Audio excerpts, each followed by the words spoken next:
¿Es una revuelta?, inquirió el rey. No, majestad, es una revolución. Luis XVI, rey de Francia, formuló esta pregunta el 14 de julio de 1789, día en que se tomó la Bastilla de París.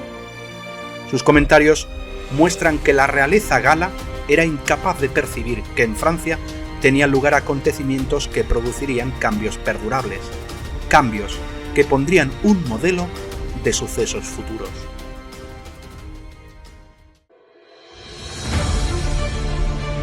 Amigos de Pixelando la Historia, consideramos la Revolución Francesa y su legado.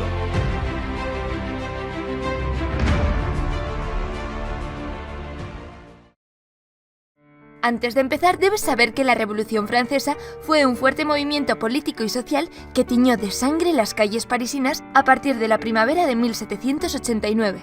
Para entender qué provocó la desaparición del mundo como hasta entonces se conocía, tenemos que introducirnos en ese mundo. O sea, resumamos. A la monarquía no le quedaba mucho dinero, los nobles y el clero no pagaban impuestos y el pueblo, empobrecido, sin derechos ni libertades, asumía todos los gastos. Esta situación era insostenible y tenía que explotar de algún modo u otro. De hecho, lo hizo. Como las flores en primavera, el 5 de mayo de 1789. La Revolución Francesa fue un movimiento popular que surgió en Francia a finales del siglo XVIII debido a la opresión de la nobleza y el clero sobre la población común. La crisis económica que sufrió Francia en ese momento también contribuyó al descontento popular con el sistema feudal. Punto número 1. La toma de la Bastilla. El 14 de julio de 1789, la población de París se rebeló y tomó la Bastilla, una fortaleza que era utilizada como prisión política. Este evento simbolizó la caída del poder absoluto de la monarquía francesa y marcó el comienzo de la Revolución Francesa. Punto número 2. La Declaración de los Derechos del Hombre y del Ciudadano. En agosto de 1789, se promulgó la Declaración de los Derechos del Hombre y del Ciudadano, que estableció los principios fundamentales de la democracia moderna. Esta declaración reconoció la igualdad de todos los ciudadanos ante la ley y la libertad de pensamiento, expresión y religión. Punto número 3. El reinado del terror. Durante la Revolución Francesa, se produjeron episodios de violencia extrema, como el reinado del terror, que se caracterizó por la ejecución de miles de personas por parte del gobierno revolucionario. Esta etapa de la revolución estuvo marcada por el extremismo y la brutalidad. En el campo empeora, la opinión de la gente sobre la monarquía empieza a cambiar. Se producen muchas malas cosechas, y la inflación aumenta el precio de la harina, llevando a la escasez de la parte esencial de la dieta francesa, el pan. Pero naturalmente estas privaciones acaban a las puertas de Versalles. Mientras los monarcas continúan viviendo en la extravagancia, las quejas se traspasan al papel. A la corte real se le acusa directamente. ¿Sabe por qué hay tanta gente necesitada? ¿Es acaso que su lujoso estilo de vida devora en un día lo que 1 millar de hombres necesitaría para subsistir? ¿Quién es el hombre que está detrás de estas acusaciones? El mismo joven que solo unos años antes felicitó al rey y a la reina por su coronación, Maximilien Robespierre. La gente pronto tendrá un portavoz que pedirá la libertad y la igualdad por la revolución.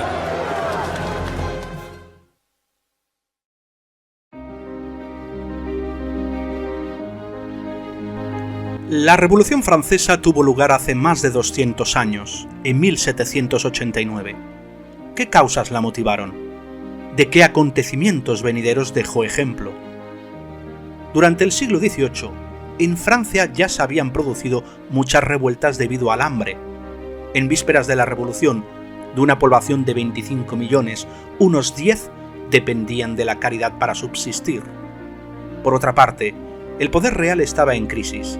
La administración no tenía el más mínimo interés en realizar reformas y los intelectuales se planteaban si los intereses de la nación deberían estar supeditados a la autoridad real. En 1788, el régimen se encaró a una crisis financiera, debido en gran parte al apoyo que Francia había prestado a los americanos en la guerra de la independencia contra Gran Bretaña. el rey se vio obligado a convocar los llamados Estados Generales, los cuales se componían de representantes de los 3 estamentos de la nación: el clero, el primer estado; la nobleza, el segundo estado; y el pueblo llano, el tercer estado. Según las estimaciones de aquella época, el clero representaba tan solo a 150.000 personas, la nobleza a unos 500.000 y el tercer estado a más de 24 millones. Cada uno de los 3 estamentos tenía un solo voto, lo que significaba que el pueblo llano, con un único voto, no podía efectuar ninguna reforma, a menos que el clero y la nobleza, que tenían 2 votos, estuviesen de acuerdo con ella. De esta forma, el clero y la nobleza, que eran alrededor de un 3% de la población, podían vencer al 97% restante en las votaciones. Por si fuera poco, el clero y la nobleza eran propietarios de alrededor del 36% de la tierra y estaban exentos de impuestos territoriales. Al haber tanta hambre, los representantes del pueblo llano denunciaron el despotismo del gobierno, la falta de equidad de los sistemas electoral y tributario y las injusticias y opulencia de la jerarquía católica y la nobleza. Pese a todo, el rey parecía seguro, pues la creencia era que gobernaba por derecho divino y el pueblo todavía tenía fe en la religión católica. Con todo, la monarquía fue derrocada en menos de 4 años y se inició un proceso de descristianización. El proceso revolucionario comenzó en la primavera de 1789.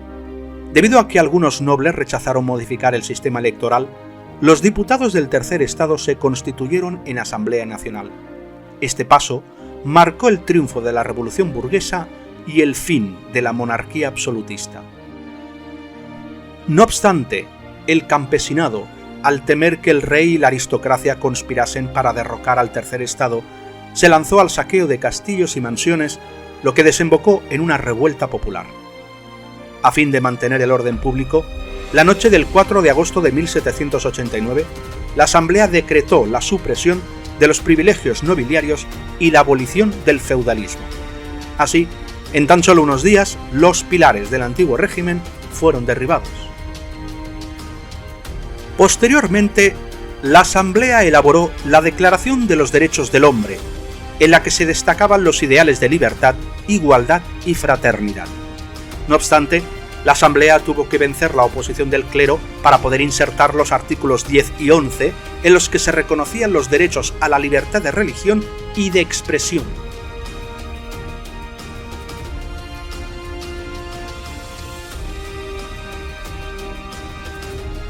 Aunque muchos creían que se había hallado el gobierno ideal, se sintieron decepcionados cuando la Iglesia, representada por el Papa Pío VI, condenó la declaración. Por su parte, muchos revolucionarios desdeñaron la declaración al ceder a su insaciable sed de sangre. Más de 150 años después, en 1948, la Asamblea General de las Naciones Unidas adoptó la Declaración Universal de los Derechos Humanos, la cual se inspiraba en el texto francés de 1789. Pero hoy, como en el pasado, muchos que suscriben de palabra tales derechos no hacen el menor caso de los principios que estos exponen. En agosto de 1789, algunos diputados propusieron la nacionalización de los bienes eclesiásticos, proposición que se convirtió en una ley, por la que el Estado confiscó los bienes de la Iglesia. Además, la Asamblea obligó a los sacerdotes a jurar lealtad a la constitución civil del clero que había elaborado. La Iglesia se dividió en 2 grupos. Por un lado, los sacerdotes constitucionales, el 60% del clero, que aceptaron el juramento, y por otro, los que se negaron a jurar lealtad y permanecieron fieles a Roma. Esta división provocó muchos conflictos. Los sacerdotes que se negaron a prestar juramento eran considerados con frecuencia enemigos de la revolución y la nación. La revolución también se veía amenazada por peligros externos. Las monarquías extranjeras se planteaban si deberían intervenir en los asuntos franceses a fin de reponer al rey en el trono. En cuanto al pueblo, perdió la confianza en Luis XVI cuando trató de escaparse del país el 21 de junio de 1791.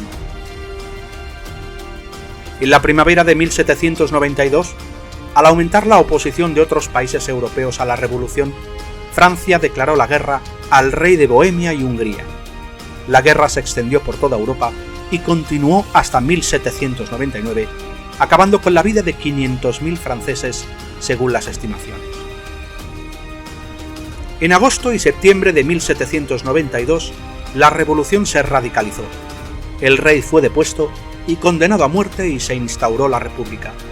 El rey fue ejecutado el 21 de enero de 1793 y la reina, María Antonieta, fue ejecutada el 16 de octubre del mismo año. Muchos sacerdotes que se negaron a cooperar fueron deportados. Los revolucionarios se creían en la obligación de liberar a otros pueblos que aún se hallaban sometidos a monarquías tiránicas, aunque a menudo los mismos libertadores se volvían déspotas. No hubo manera de aliviar las dificultades que la guerra había acentuado. Tras decretarse el reclutamiento de 300.000 hombres, estalló el conflicto en el país. Bajo el emblema de la cruz y el Sagrado Corazón, se formó en Francia occidental un ejército católico en apoyo de la causa realista que tomó el control de las ciudades de 4 zonas, en las que se masacró a los republicanos que allí se hallaban.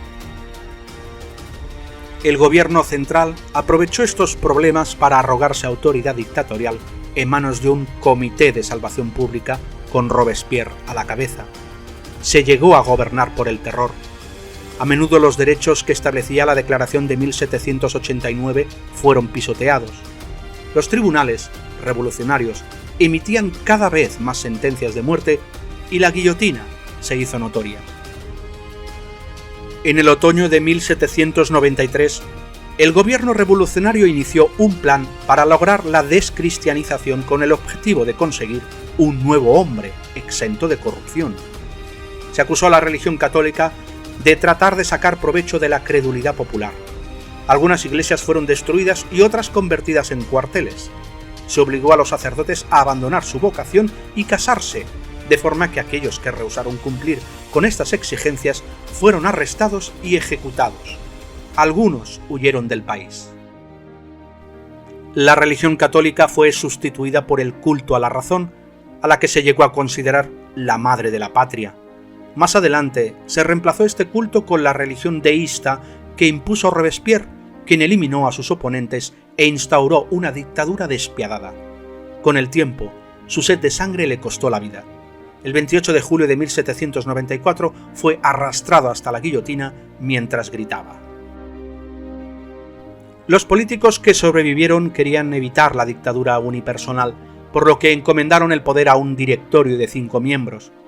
Pero al reanudar la guerra y empeorar la situación económica, las circunstancias favorecieron el que se delegase el poder en manos de una sola persona, Napoleón Bonaparte, lo cual dio paso a otra dictadura. La Revolución Francesa diseminó ideas que más tarde fructificaron en forma de democracias y dictaduras. También mostró lo que puede ocurrir cuando los poderes políticos se alzan contra la religión organizada. En ese sentido, se puede tomar como vislumbre de sucesos futuros.